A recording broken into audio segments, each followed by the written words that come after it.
AEROKINESIS part 3. So we call the energy into one area, having our macabre connected to the ground or our aura, charging, calling the energy into this area with your finger.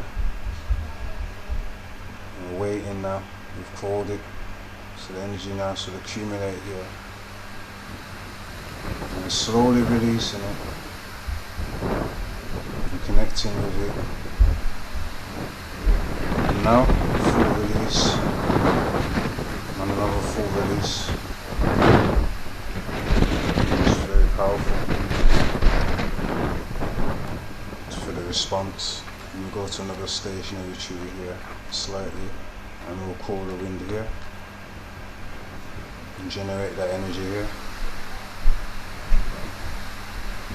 As you say, instant response, charging and release. Peace out.